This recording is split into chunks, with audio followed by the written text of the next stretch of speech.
Hello, in this lesson we are going to solve a rational equation. To solve a rational equation, we have to multiply each side of the equation by the least common denominator of rational expression, and this can yield us to the solution of the original equation. You have to remember that there are extraneous solutions in the equation, and you have to look for extraneous solutions because it's the same thing that you check and you find out which value of x makes the denominator undefined. In this case, as you can see, you have to, first thing is you have to find the LCD, which one you know stays for least common denominator.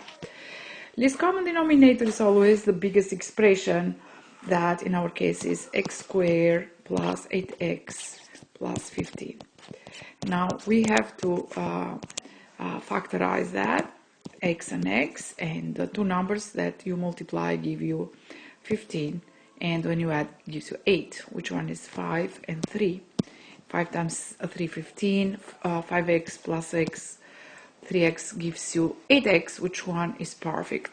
So it's a good idea that for the LCD you have to put the factors, which one in our case is x plus 5, and the standard form, and x plus 3 and the standard form of the equation. So I will suggest that you keep the three of them. So in our case we have one of the factors here, x plus 5, but we miss the other factor, that is x plus 3. Here we have everything, so we miss 1, and here x plus 3, so we miss the other factor, that is x plus 5. Now we know that we have to put them in common denominator. To put all these fractions in common denominator, you have to multiply by the numerator. So we have to say 2x multiplied by x plus 3 minus, remember, it's a negative 1 here, and you are aware that when we have a negative sign in front of the fractions, all the signs change. So we have to be very careful when you use distributive property in this case to distribute all this expression. And at the end we have 3 times x plus 5. I will suggest here that you follow the steps, you go slow. Please do not skip that important test because this will lead you to many mistakes. So in this case I will distribute 2x means 2x squared, 2x times 3 is 6x, and the negative 1 is the key for changing all the signs now inside in this parenthesis, which one changed to negative x squared, positive x, positive 10. So big changes here, 3x and 15. As you can tell now, I can combine like term. I can tell that, oh, I'm dealing with a quadratic equation. In the moment that I deal with quadratics, I know that quadratics can be solved only if you put every term or monomial to one side and equals 0. And let me see now, what do we have here? You remember negative x, positive x, they cancel out each other. And we have 2x squared. I'm going to move 3x on the other side, minus 3x plus 6x, and we have 10, and I'm moving plus 15 to the other side, which one is negative 15, equals 0. I keep combining like terms, 3x, 10 minus 15, negative 5, and equals 0. As you see, it's a quadratic equation. Factoring method is the best in this case. We never give up on factoring. And after, if the factoring doesn't work well, we are gonna think about different other methods. Now, negative 5, there are two numbers you multiply and give you negative 5.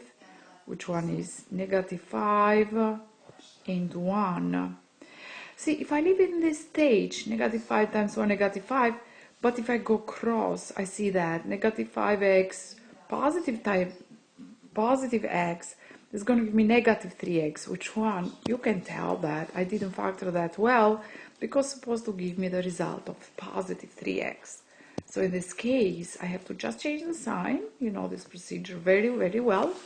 And if you go now, I am very happy because 5x minus 2x is going to give me 3x. and that is the middle term of the standard form of the quadratic equation.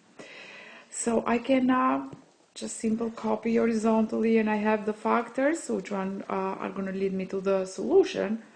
2x plus 5 is one factor, and x minus 1 is the other factor, equals 0. Let's place two linear equations here to be solved out. 2x plus 5 equals 0, and x minus 1 equals 0. Which one brings x equal 1?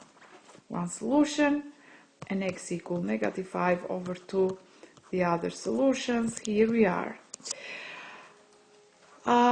Now the most important step is coming, because we found all the solution, but we have to check, and we have to know, do these two solutions make sense or no?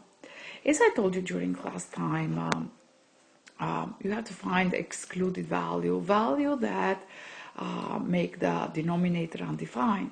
So to get that, we write dv, and you remember that stays for excluded value. I take the least common denominator, and I say x plus 5 has to be different from 0, which one means x different from negative 5, and x supposed to be different from negative 3. Why? Think about if you use this value. I'm just getting one of them, like x equal negative 3, and substitute to the equation here. 3 over x is negative 3, positive 3 is going to give me 0. 3 over 0 is undefined fraction. So this is one good example that's why the same thing, negative 5 is going to make undefined, and we don't need these values. Now I check my values. My answers are 1 and negative 5 over 2. Both these are completely different from negative 5 and negative 3. So in this moment, I will say I accept these values. My equation had two distinct solutions. These are not extraneous solutions. Remember one more time, extraneous solutions are solutions that makes the left side of the equation not equal with the right side. In this case, we have two regular solutions. Thank you.